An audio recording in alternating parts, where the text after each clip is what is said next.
Oi, eu sou a Isabela. E eu sou a Monique. E este é mais um Horrorizadas.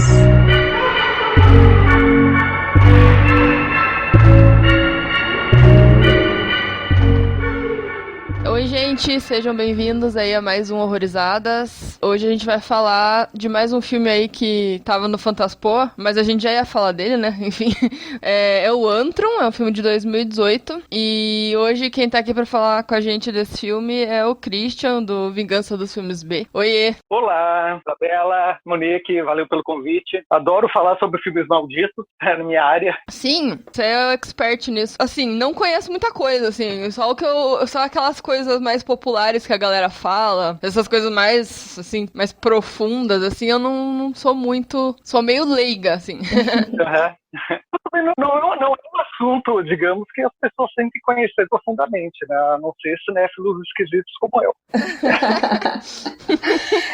Eu, assim que eu terminei de ver o filme, eu pensei, eu vou gravar esse episódio aqui pra ter uma aula pessoalmente, assim, antes do episódio sair, porque eu conheço também pouquíssimo sobre os filmes amaldiçoados, eu acho que menos ainda do que a Isa, mas vamos tentar aí conversar sobre o filme mais amaldiçoado já feito, né? Mais amaldiçoado, mas nem tanto. Pero não mútil. Todos sobrevivemos, né? Eu vi esse filme faz tempo, eu fui assistir de novo, mas assim, tô vivona. Não enlouqueceu, então tá tudo certo. Até o momento dessa gravação estamos bem. Os efeitos, eles são retroativos, né? Pode ser que daqui a algum tempo. Amanhã, quem sabe? Então, pra quem não viu o filme, ele é um falso documentário dentro de um filme, né? É um filme dentro do filme, né, digamos assim. Porque ele começa apresentando o filme Antrum, mas em forma de documentário, né? Daí ele fala que o filme matou todo mundo que assistiu e fica aquela coisa meio por lendas urbanas, assim. Não dá pra saber muito bem qual que é a verdade, né, e tal. Uhum. E aí eles apresentam o filme como sendo uma última cópia que eles conseguiram encontrar, estava perdida, sei lá onde, e apresentam o filme de fato pra gente, né?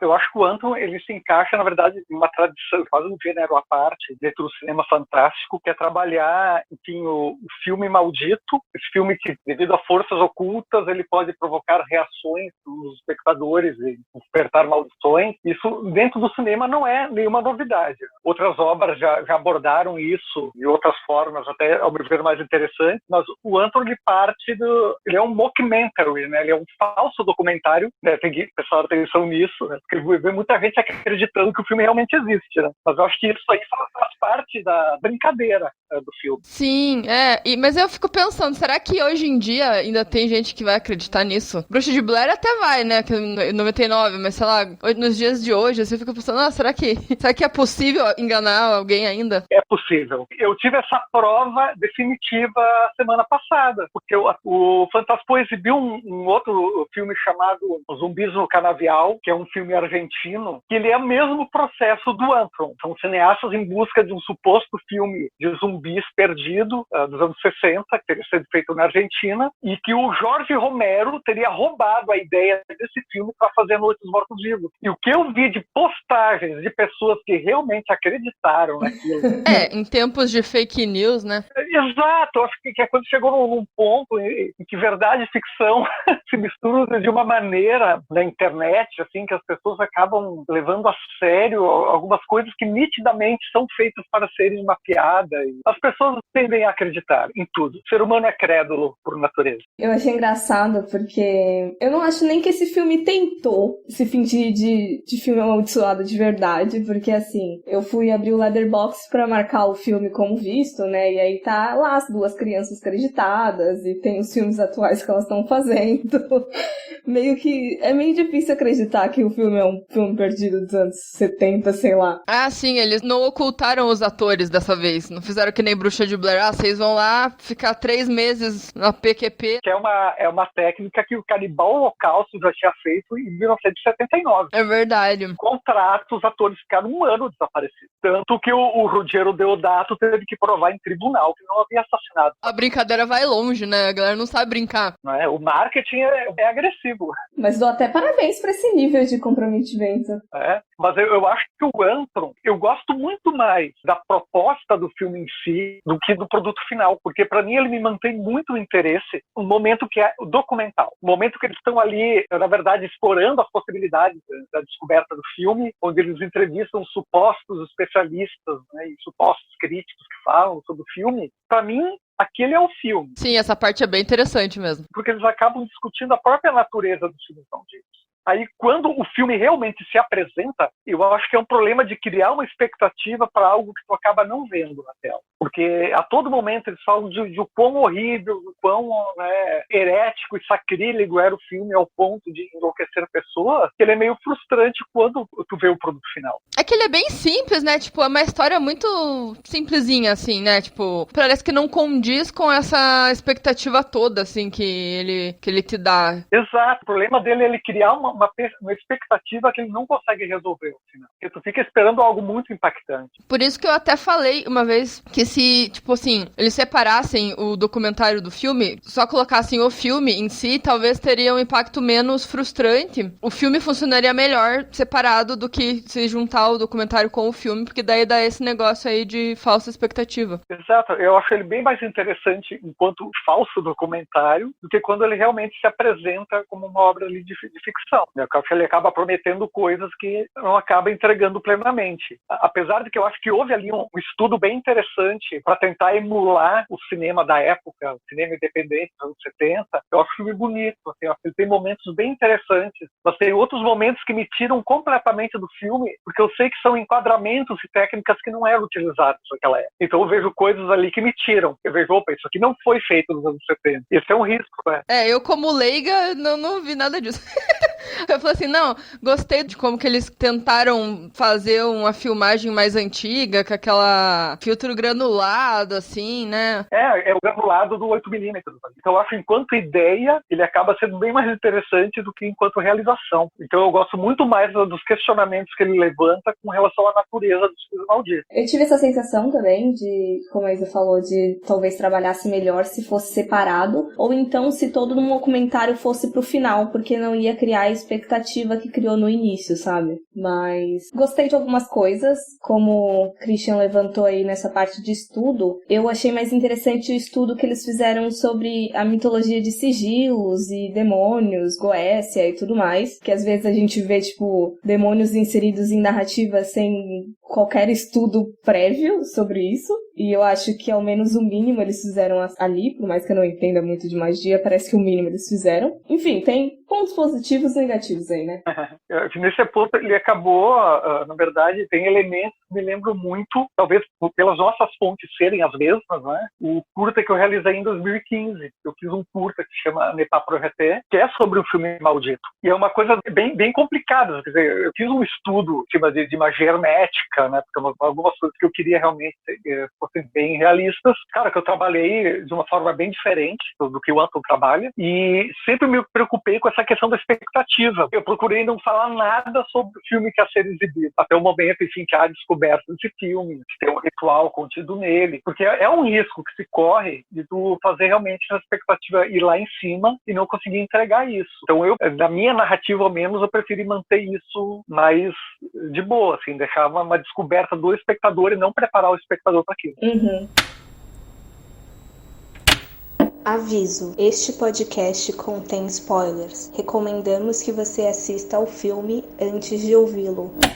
E assim, esse filme Antrum, ele teve algumas influências também, né? Ele foi inspirado em histórias... Eu falo histórias reais porque, por exemplo, a do filme Incubus, lá que você mesmo, Christian, você mesmo me contou que o filme Incubus, de 1966, ele teve realmente um incêndio no cinema, né? O Incubus, ele não é um filme tão conhecido do grande público, e talvez isso que torna a experiência de assistir ele tão mais interessante, porque dentro da tradição cinematográfica tem filmes considerados malditos que são mainstream, né? Exorcista, Poltergeist, A Profecia, todo mundo conhece esses filmes, né? Aí quando tu se depara com um filme como o Incubus, que realmente tem uma trajetória, tu coloca como um legítimo filme maldito, tu começa a pesquisar a história do filme e tem coisas aterradoras, né? Por exemplo, o próprio ator que faz o Incubus, que faz um dos demônios no filme, após as filmagens, ele esquartejou a amante e se suicidou. É pesado. Uma das atrizes, a Anne Hepburn, também cometeu suicídio após o término das filmagens. E o filme ele foi tendo uma espiral de incidentes que foram varrendo ele para baixo do tapete. Teve uma exibição que pegou fogo no cinema. No local onde o filme foi realizado teve um incêndio. Depois o filme acabou sendo perdido pelo laboratório. O copião do filme se perdeu e o filme ficou desaparecido por 30 anos, até encontrar uma cópia no porão da Cinemateca Francesa. Tudo isso que você falou tem muito a ver com o Antrum, né? Os caras pegaram muita coisa da história real desse filme. E, inclusive, outra coisa que eu notei no Antrum foi aquela coisa da floresta do suicídio lá, do Japão lá, tá? Okigahara, acho que é isso, que fica no Japão, que daí acontece todos aqueles suicídios também. Pegaram bastante influência dessa questão aí. Eu achei legal isso no filme, eu gostei. E eu acho que é interessante também essa diferença entre filmes malditos por todos os acontecimentos ao redor dele, como nesse caso que vocês estavam citando do Incubus, e filmes malditos no sentido de tentar forçar uma maldição aí, como é meio que o caso do Antrum e o Bruxa de Blair, sei lá. Sim, tem alguns elementos, acho que são básicos, que criam a mitologia de um filme maldito. E geralmente são filmes que eles causam algum impacto no público devido à natureza herética da própria trama, tragédias no set de filmagem, né, onde esses incidentes eles acabam sendo associados ao tema do filme, e esses eventos acabam distorcidos e aumentados ao ponto de virarem uma lenda urbana, como é o caso do Exorcista, de Poltergeist. Acho que são os elementos básicos que fornecem né, o nascimento de um filme maldito. Esse negócio é muito doido, porque, beleza, a pessoa participou de tal filme, depois ela morreu. As pessoas fazem uma ligação direta ao filme, né, mas não, ela morreu porque, sei lá, as pessoas morrem, sei lá. É muito doido isso, como que nasce, né, essas lendas urbanas. Exato. Por exemplo, tem pessoas que consideram Juventude Transviada um filme maldito, porque os 3 protagonistas tiveram fins trágicos. Coincidências malditas, eu devia chamar, não o filme. A gente vai ver por esse viés, a série Glee é uma série maldita. É verdade. E assim, esse negócio do cinema do medo e tal, tá desde o começo, né, nessa relação direta com o medo dentro do cinema, começou desde sempre, né, desde a primeira exibição cinematográfica da história, as pessoas já tiveram medo, né, do trem lá da estação. Exato. Eu escrevi a respeito, porque eu acho uma coisa bem interessante, que o roteirista Jean-Claude Carrière, que era roteirista do Buñuel, ele tem um livro incrível, que chama A Linguagem Secreta do Cinema. E ele conta uma história desse livro, que no início do cinema, quando alguns filmes eram exibidos, ele fala principalmente da África, né? Em algumas regiões que tinham muitos muçulmanos, e que o público, na hora que o filme iniciava, fechava os olhos, e ficavam assim até o final do filme. Porque, na tradição dele, proibia a representação da forma humana, porque isso seria uma criação exclusiva de Deus. Portanto, o homem, ao imitar aquilo, estaria fazendo uma heresia. Então, diz que alguns fiéis fechavam os olhos diante da tela com medo de estarem fazendo algo sacrílego. Os caras ouviram o filme, né? Eles não viam, eles só escutavam o filme. Exato. Com medo de serem amaldiçoados. Então, é uma coisa bem curiosa, né? E daí o Carrière, ele levanta nesse livro essa questão. Ele pergunta, ele faz a seguinte indagação: será que não abrigamos no fundo de nós mesmos algum tabu, hábito, incapacidade ou obsessão que nos impede de ver o todo ou parte de um audiovisual que cintila diante de nós? Sempre vai ter aquele elemento no fundo do nosso ser que, quando é deparado com alguma imagem que lhe desperta, enfim, algum temor, vai ficar ressabiado. Exatamente. E assim, voltando um pouco pro Antrum, tem muito um final meio... Eu não sei se no final, mas durante o filme, meio que dá pra criar algumas teorias, né? Porque, tipo, dá a entender um pouco que aquilo tudo era uma coisa fantasiosa da cabeça da menina que tava ajudando o irmão dela, e ele tava vendo as coisas e, tipo, era coisa da cabeça dele, mas parece que depois as coisas começaram realmente a acontecer, né? O que vocês acharam? Eu gosto dessa dubiedade que ele propõe. Eu acho bem interessante. Eu também gostei disso e eu acho que fica muito naquela questão de... Ela começou inventando isso, mas até pela própria crença do irmão e pelos acontecimentos ali com aqueles dois homens e tal. Por mais que aquilo não tivesse acontecendo, ela poderia já estar sendo induzida com todas aquelas mensagens ao longo de toda a trama e achar que aquelas coisas começaram a acontecer, tipo, de verdade, sabe? Então, eu acho, assim, fica meio dúbio mesmo, mas, assim, se for pra eu ir pra algum lado, assim, eu acreditaria que começou a acontecer, porque tem aquelas frases que mostram, tipo assim, é muito rápido, sabe? Quando aquelas frases aparecem muito rapidamente, assim. Aí, assim, tem uma que fala um abismo chama outro abismo. E daí meio que, tipo, eu pesquisei, assim, dá a entender que quanto mais busca o inferno, mais você pode encontrá-lo. Então, assim, quem procura acha, sabe? Então ficou pra mim, assim, os caras foram cutucar o que não devia, sabe? Tem uma frase do Karl Rosenkreuz que eu gosto muito, que ele diz que o inferno não é apenas ético-religioso, ele é também estético. Eu gosto muito dessa frase. E é isso, porque o filme ele trabalha... A estética é muito importante na concepção do filme Maldito. Tu trabalhar o tema, claro, tu pega o tema, mas trabalha em cima de uma estética que vai lhe trazer símbolos e imagéticas que proporcionam elementos amaldiçoados. Né? E o filme trabalha isso através dos sigilos, que aparecem ali, os inserts na tela a todo momento. São esses pequenos elementos que estão te dando indícios de que há algo a mais do que tu está vendo, que há algo sobrenatural, a ferramenta que o filme lhe fornece. Eu acho que esses elementos, eles elevaram muito mais o filme, assim. Porque se ficasse só na narrativa, sei lá, eu ia achar só ok, mas por eles terem inseridos esses outros elementos, as frases em latim, várias mensagens subliminares, tem uns planos também que você tem a impressão de que tem alguma imagem de fundo mesmo, tem uma hora que eles estão no campo, assim, parece que tem um homem, assim, como se fosse imagem sobreposta, sabe? Isso me fez querer prestar ainda mais atenção no filme, sabe? Pra tentar identificar essas coisinhas que eles estavam inserindo. Esse subtexto ele acaba dando mais camadas ao filme. Essas camadas mesmo que estão fora do texto, são extra-campo, que acabam deixando mais interessante. Sim, sim. Porque a narrativa em si, tipo, ela é bem simples, assim, do Antrum, do filme Maldito, fora no comentário, né? Então, ter colocado essas camadas a mais eu acho que foi uma escolha muito inteligente até da parte deles.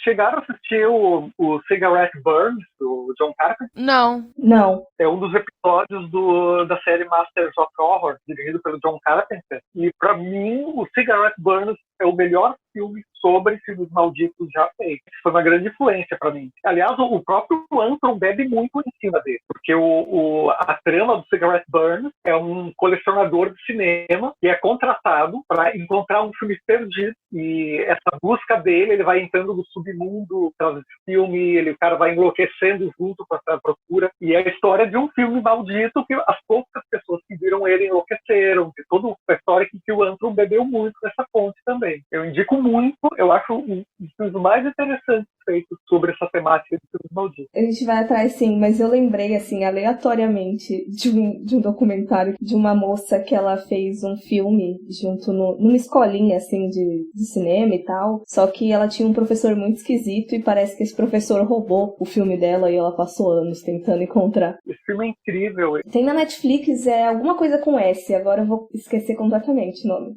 Esse filme é muito, muito interessante. Muito interessante. Ele se chama Shirker, o filme roubado. Isso, exatamente. Recomendo muito. Ele não necessariamente está falando sobre um filme maldito, mas ele tem uma trajetória bem esquisita também. E que deixa alguns mistérios, né? Sim. It was released in one theater and it burnt down.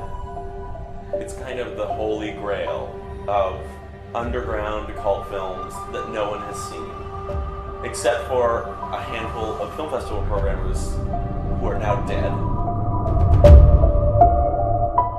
E a parte, no caso, dos especialistas, assim, eu não senti muita credibilidade, assim, nos especialistas no Antrum. Não pareciam especialistas reais, não fui atrás ainda. Tu sabe onde tirou a credibilidade? Quando aparece um ator que já fez filme com Tarantino. Nossa senhora! Talvez no meu subconsciente eu tenha percebido isso, porque eu ainda nem chequei quem era quem, né? Mas no final, eu não sei se vocês sentiram isso também, mas parece que as pessoas que falam no final, elas passam um pouquinho mais de credibilidade até do que as pessoas no início, né? Aquela moça que fala sobre como o medo pode induzir na morte e tudo mais, eu achei bem bacana o que ela fala, assim, como as crenças podem influenciar as pessoas e tal. Nossa, essa parte é ótima. Ela trabalha questões de antropologia bem interessantes, porque ela quer realmente compreender, né, a motivação que leva ao surgimento do filme maldito. Eu acho que talvez até pela narrativa dessa segunda parte do documentário, nesse final, ela ser um pouco mais científica, digamos assim, por mais que aquelas não sejam pessoas gabaritadas para falar disso, talvez isso gere essa sensação de dar mais realidade naquele discurso do que, porque no início parecia muito mais uma coisa sensacionalista, de tipo, de um cara, ai, não, porque eu vi uma parte do filme e tudo mais, fica meio esquisito. Sim, aquele começo é bem sensacionalista mesmo. Vocês já ouviram falar de um filme chamado Sangue de Bárbaro? Sei. Ele é um filme com o John Wayne, dos anos 50. Toda a equipe morreu de câncer. Durante muito tempo ele ficou com uma fama também de filme maldito, até que descobriram que a região do deserto onde eles filmaram havia sido o teste da bomba atômica. E eles ficaram expostos à radiação. Eu lembrei de, por exemplo, as pessoas que morreram no Egito quando acharam a tumba lá do Tutankhamon, aquelas coisas todas, ou até mesmo outras pessoas que foram e morreram. Tipo, não era a maldição do faraó, enfim, tipo, encontraram fungo no pulmão, porque, né, umas coisas assim que, tipo, são perigosas, né? Eles respiraram o ar de uma tumba que estava fechada há mais de 2000 anos. Sim, exato. Daí, tipo, não, pera lá. Pode ser uma maldição? Até pode, né? Mas vai ver que... A maldição da burrice, o nome disso. De sair entrando nos lugares sem preparo. Aí não precisou nem maldição, né? A ciência se encarregou. O poltergeist é outro fato interessante, né? Porque aconteceram também tragédias após a filmagem do poltergeist, que são fatalidades da vida, né? E o filme acabou também tendo essa pecha de filme maldito, né? Tem aquela famosa cena da piscina cheia de cadáveres, tem gente que jura que eram cadáveres de verdade. Eu fico pensando, eu sei que, tipo, se você for pegar todos os filmes que existem, e assim, são uma pequena parte deles que são considerados malditos, assim, tipo, se você for analisar o todo. Mas assim, eu fico pensando, por que esses, assim, específicos, sabe? Por que eles são o foco, sendo que pode acontecer com qualquer filme? Tanto é que tem uns que nem são de terror que isso acontece, sabe? Eu acho que é uma questão de várias variáveis, assim como se tivesse um checklist. Então, tipo, se você preencher 1 ou 2, talvez você não ganhe uma fama tão tensa. Agora, quando você começa, tipo, uma coisa sucessiva da outra, tipo, por exemplo, ser terror, ter morte misteriosa, ter morte de mais de uma pessoa num período próximo, o pessoal começa a achar estranho. Porque as pessoas acabam relacionando o tema do filme aos fatos. Às vezes, coisas que são completamente do curso natural da vida, e as pessoas acabam relacionando isso. Porque, como eu falei, o ser humano, ele é muito crente, né? Eu acho que as coisas vão tendo um crescente, as pessoas acabam relacionando coisas que não tem absolutamente nada a ver com o filme e acaba gerando isso. Eu escrevi um artigo até extenso sobre isso, que eu refleti muito, né, sobre essa questão. Tem várias circunstâncias que a gente pode abordar, mas eu acho que de concreto, apesar de todos esses eventos trágicos e coincidências estranhas da questão do filme, esses fatos, quando eles são vistos através do filtro da racionalidade, eles são circunstâncias naturais da vida. Mas muitas pessoas não colocam na balança causas e efeitos. E na procura de padrões, acabam se deparando com coisas que são misteriosas e são impelidas a acreditar no fantástico. Sim. Uma outra coisa que é muito doida, que é essa questão de quando cai avião, e que as pessoas falam que quando começa a cair um avião, começa a cair vários. Será que é isso mesmo? Ou as pessoas que começam a prestar mais atenção nessas coisas? As pessoas começam a prestar atenção. São 2 vieses cognitivos aqui que a gente está discutindo. Eu acho que primeiro é a questão da pareidolia, né? Que é essa tendência que a gente tem de atribuir significados a coisas que às vezes nem tem. E também o viés de frequência, que tem um nome um pouco mais complexo pra isso, que é tipo aquela questão de, por exemplo, você engravida, ou então sua menstruação atrasa, e de repente você começa a ver um monte de mulher grávida na rua. Você compra um carro, e aí você vê, tipo, vários carros do mesmo modelo, da mesma cor na rua. Tipo, antes você não via, era só porque você não tava querendo enxergar, assim. Tu acaba vendo padrões que antes tu não enxergava, que agora tu tá focando. Os filmes é a mesma coisa. Uhum. Mas um negócio que eu achei muito doido que aconteceu foi no filme do Bebê de Rosemary, que o produtor do filme, ele recebeu uma ameaça, não foi bem uma ameaça, mas eles falaram que ele ia morrer de uma maneira muito lenta e dolorosa. E aconteceu isso, ele teve uma doença que por anos ele sofreu, assim, daí ele morreu. Aí eu achei muito doido isso, porque aconteceu exatamente o que falaram. Eu fiquei, porra, sacanagem. Como eu falei, então, por exemplo, uma doença é um curso natural da vida. Mas tem coisas curiosas, por exemplo, sobre o Bebê Rosemary, porque ele foi filmado no Edifício Dakota. E o Edifício Dakota, muito antes do filme, ele já tinha uma fama de maldito. John Lennon foi assassinado no Edifício Dakota. Então tem vários elementos que tu começa a relacionar. São bem esquisitos. E tem uma relação com o Bebê de Rosemary e o Incubus, né? Que falaram que o Polanski e a Sharon Tate estavam lá. Ah, é verdade. Estavam na plateia da primeira exibição do Incubus, eles estavam na plateia e o filme falhou no meio. Aí a gente já sabe o que aconteceu depois, né? Com a Sharon Tate. Viu? Se a gente vai procurar padrão, a gente vai relacionar um monte de coisas aqui. Pois é. E é interessante também, porque as histórias que são mais marcantes são as que vão convergir com toda essa ideia de maldição e tudo mais, mas tem aquela coisa também de, sabe, inúmeras vezes, de repente, sua mãe, sua avó, sei lá, whatever, pega e fala, não, porque eu tive um sonho que aconteceu alguma coisa com você, ou então, ai, não sai hoje, eu tô com um pressentimento estranho. Podem, assim, acontecer 1000 vezes que você saiu e que nada aconteceu feijoada. Mas aí vai ter aquela uma vez que, tipo, falaram alguma coisa antes e realmente deu alguma coisa ruim, tipo, nossa, era verdade, a gente tem que acreditar nisso agora. É uma tendência que eu acho que também vai junto, assim, com esse lance de filme amaldiçoado e tudo mais. É praga de mãe, né? Mãe sempre tem razão, né? Então é melhor não arriscar. Se eu conhecesse a minha mãe, vocês iam acreditar. Tá? Sabe uma das histórias mais curiosas e coincidências curiosas que eu conheço com relação ao filme Maldito é do filme A Profecia. Porque A Profecia tem um elemento uma coincidência trágica e bem curiosa. O próprio diretor, o Richard Donner, ele fala disso numa entrevista, que era uma coisa que muitos anos era uma lenda urbana, mas o Richard Donner confirmou. Durante a filmagem, um dos técnicos do filme teve um acidente na estrada e a namorada estava no carro com ele, foi decapitada durante o acidente. E sabe qual era o número da rodovia onde eles estavam? 666. Nossa. E uma das cenas mais famosas da Profecia é uma cena de decapitação, onde o personagem tem a cabeça arrancada num acidente com um carro. Uma coisa assim muito tensa. E ocorreram 3 acidentes de avião durante a filmagem onde os aviões foram atingidos por raios. Uma coisa comum, natural, mas é outro elemento que está contido no filme. E isso ajudou a alimentar esse mito em cima do filme também. E também aquela coisa do fanatismo religioso. Eu acho que foi no Bebê de Rosemary que eu tava falando do cara que foi ameaçado, que o cara que ameaçou falou, você tá brincando com uma coisa muito séria. É mais uma coisa pra pessoa justificar que é um negócio que não é pra brincar com isso e é por isso que vai dar merda. Deus vai punir, sei lá. Exato, punição divina. Sabe uma coisa também curiosa sobre o Bebê de Rosemary? Vocês lembram a cena final, onde estão todas aquelas pessoas reunidas ao redor do berço? Sim. Um dos figurantes que está ali na cena, após anos depois de ter participado do filme, esse cara fundou uma seita. E é uma coisa horrível, tem um documentário sobre isso, né? Sobre um dos caras que se libertou dessa seita e ele fez um documentário a respeito. Abusos que eram cometidos, e esse cara era um dos figurantes, era um dos satanistas do Bebê de Rosemary. Eu vou atrás depois, porque eu sou doida de ficar vendo documentário de seita e de filme real, então eu preciso assistir isso. E às vezes eu fico curiosa, já devem ter pensado nisso e ter feito algum estudo de relação entre acidentes e que envolvam crenças ou numerologias e tudo mais. Por exemplo, você comentou, Christian, do acidente na Rota 666, né? Eu tenho uma leve impressão de que talvez exista uma frequência maior, às vezes nem tanto por ser amaldiçoado, e sim por já ir com aquele receio, assim, mesmo subconsciente, sabe? Essa coisa da numerologia, tem um número que me persegue, que é o número 13. É um número que eu gosto muito, e ele me persegue em vários momentos da minha vida. Eu tive eventos com o número 13. E, veja bem, eu sou um cético. Então vamos falar aqui de padrões. Quando eu fui convidado para dirigir o curta, o A Profecia, ele fazia parte de um projeto chamado 13 Histórias Estranhas.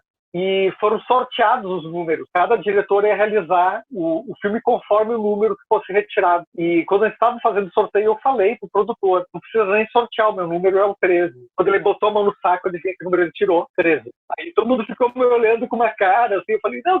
Aí quando a gente fizemos toda a pré-produção do filme, arranjamos um dia em que era bom para todos os atores e para a equipe, e começamos a filmar no dia 13, numa sexta-feira. O primeiro corte do filme estava com 13 minutos e 13 segundos. Eu continuo vendo isso como padrões. Olha lá. Mas eu sempre jogo 13 no bicho, nunca ganhei. Mas é um número que me trouxe muita sorte, e o filme fez uma carreira incrível. Vai ver que esse número não é pra ganhar dinheiro, é pra outras coisas. É mais profissional. Eu ia perguntar, eu nem sei se Christian você vai saber me responder, ou até mesmo Isa. Tem todo um rolê naquele filme O Corvo, não tem? Tem. E esse rolê do filme do Corvo é anterior ao próprio Brandon Lee, que estende ao pai dele. Porque existe uma história de uma maldição na família. Que o Bruce Lee previu, né? Inclusive, num livro dele, não foi? Ele previu, inclusive, o Bruce Lee, isso é uma coisa bem curiosa que eu havia lido, eu sou muito fã do Bruce Lee, então eu li a biografia dele, porque o Bruce Lee ele foi embora da China, o pai dele fez questão que ele fosse embora, e o pai dele tinha medo que ele fosse atingido por essa maldição que matava as pessoas da família. E por isso ele é enviado pelo pai para os Estados Unidos. E o que acontece? O Bruce Lee volta para a China para fazer o filme e morre na China. E ainda morreu por um erro, né? Porque, tipo, ele tomou um remédio que ele não era para tomar e foi meio que cagado, assim. Se automedicou em casa, né? Não era nem pra... Exato. Se automedicou, ele era alérgico ao remédio. E o Brandon Lee foi por um tiro de festim. Pelo que eu vi, tinha um fragmento de uma bala verdadeira dentro do... De uma bala no cano, exato. É o fragmento da bala e o festim disparou o fragmento. Muito tenso. Mas vocês sabem se depois de tudo isso, o filme, no caso, o Corvo em si, ele ficou carregando essa alcunha de filme amaldiçoado? Ficou. O Corvo ele ficou com uma fama muito, muito ruim dentro da própria indústria. Pessoas que trabalharam na produção disseram que a produção já estava sendo atribulada com vários problemas. Ocorreram vários incêndios, né, destruíram os estúdios no início. E houveram outros problemas antes da morte do Brandon Lee e que acabou pesando muito o clima, né, do set de filmar. E o filme ele é considerado um filme maldito, realmente. Uhum. E inclusive o ator que matou ele sem querer morreu esses tempos, né? Não foi uns 2 anos, eu acho. Mas o cara ficou marcado como o cara que matou o Brandon Lee. E pelo que eu li, foi uma cena que ele fez, ia ser um flashback e, tipo, obviamente não usaram a cena e não fez absolutamente falta nenhuma pro filme, esse tal flashback que eles iam colocar. Parece que o cara que inspecionava as armas não tava lá, e daí eles usaram a arma, eu não sei, eu li isso em algum lugar.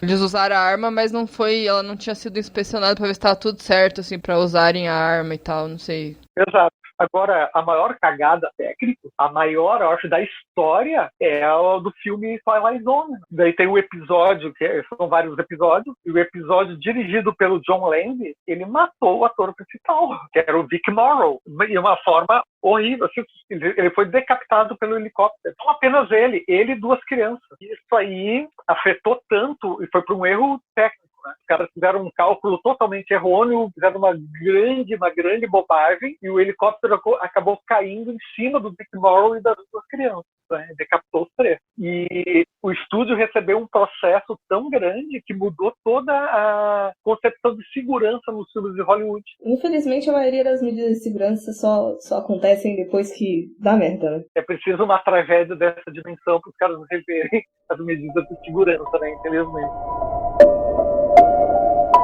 Together now. One by one we pray to thee. Protect us from all we'll see, from all we'll hear and touch and smell, from all the unknown dark in hell. Então, eu acho que isso que é uma... Acho que todo mundo concorda que o filme ele é muito melhor enquanto documentário do que enquanto ficção. ação. Sim. Eu gostei mais da história, assim, do que da parte do filme. Realmente, eu não morro de amor pelo filme, mas eu indico muito para quem quiser entrar nesse universo, de conhecer um pouco sobre as lendas urbanas a respeito de filmes malditos. Eu acho que o filme acaba explorando isso de uma forma bem interessante. Pena que a realização não é tão interessante para mim. Eu gostei de alguns elementos. Tipo, alguns elementos, assim, que eu achei bem interessantes no filme. Por exemplo, aquelas pessoas que eram, na verdade, demônios, né? Todos pintados de preto, sabe? Eu achei muito legal aquilo. Sabe esteticamente de onde vem isso? Ah, Vocês já viram tem no YouTube, é bem legal. Uma versão do Inferno de Dante feito na Itália em 1913. Esses demônios pintados de preto do filme são muito idênticos a esse Inferno de Dante. pô, eu gostei. E eu gostei daquela introdução no começo, que mostra outros filmes mais antigos. Tipo, eu só consegui visualizar o Haxan, mas tem outros, né? Tem Incubus também. Gostei daquilo também. Achei bem legal. Mas daí já é a parte do documentário em si, né? Não é a parte do filme. Mas acho que é um bom filme de terror, assim. Achei macabrinho. No meu filme eu coloquei um trecho do Incubus. Ou seja, uma referência bem forte pra mim. Assim, eu gostei, ainda mais com vocês falando, porque, né, eu não notei metade das coisas que vocês falaram, mas eu tô gostando mais do filme porque aquilo que a gente comentou lá no início realmente parece que teve um estudo intenso, assim, na preparação de todo o filme, tanto documentário quanto ficcional lá, documentário, né? E dá pra notar, então, tipo, que o pessoal que fez, no caso, eles realmente bebem bastante de todas essas fontes ao ponto de ficar referenciando e tudo mais. Então, isso tá me fazendo gostar mais do filme agora do que quando eu acabei de ver.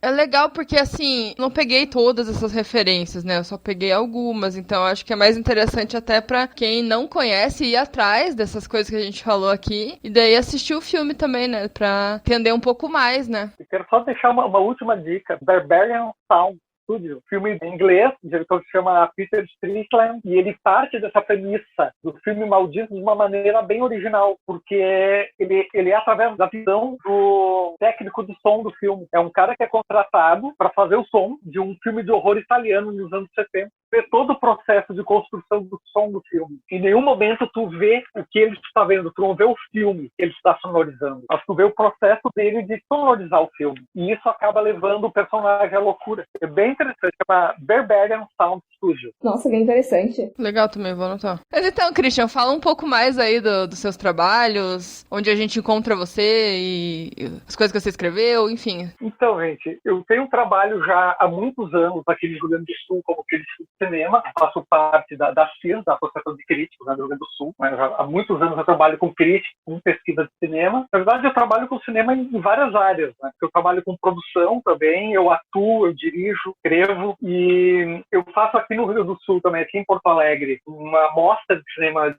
fantástico, cinema de gênero em geral, né? Chama Vingança dos Filmes B, e já vai para a 10ª edição. Se tudo der certo, essa pandemia der uma amenizada, a gente pretende fazer até março do ano que vem a 10ª edição. E tem o meu trabalho também com o Rodrigo Aragão, né, que hoje é um dos expoentes do cinema de horror no Brasil. E mês que vem estaremos lançando então o Cemitério das Almas Perdidas, o filme mais recente do Rodrigo. E vai ser o filme de abertura do Cine Fantasy. Também vai ser online, todo mundo vai poder acessar. Então fiquem de olho. 7 de setembro vai ser a exibição dele no Cine Fantasy. E para quem quiser conhecer mais o meu trabalho, pode me procurar no Instagram, né, Vingança dos Filmes B, ou a página também que está no Face. E pode procurar também o meu curta maldito, né, que é o Necapro VT, disponível agora no YouTube. E vejam ele por conta disso.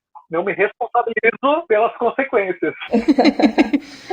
E teus textos, Christian, a gente consegue encontrar em algum lugar? Eu fiquei realmente curiosa para ler. Sim, eu tenho um livro que eu escrevi em conjunto com alguns críticos já faz algum tempo, né? Saiu até por uma editora de Curitiba.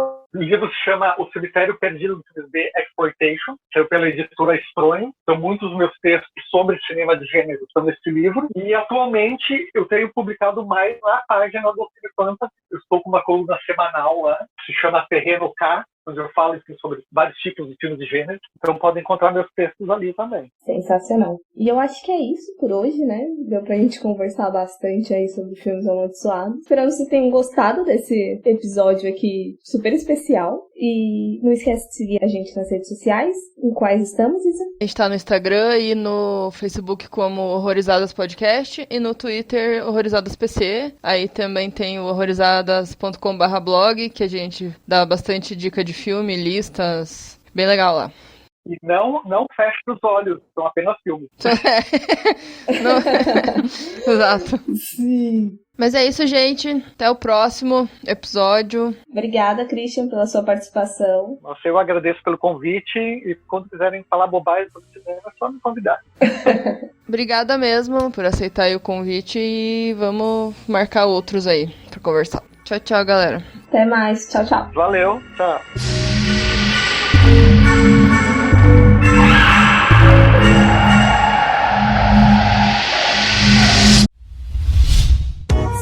A iniciativa Podcasters Unidos foi criada com a ideia de divulgar podcasts menos conhecidos, aqueles que, apesar de undergrounds, têm muita qualidade tanto em entretenimento quanto em opinião.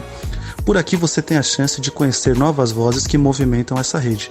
Então entre lá no nosso Instagram, o @podcastersunidos, é só escolher e dar o play.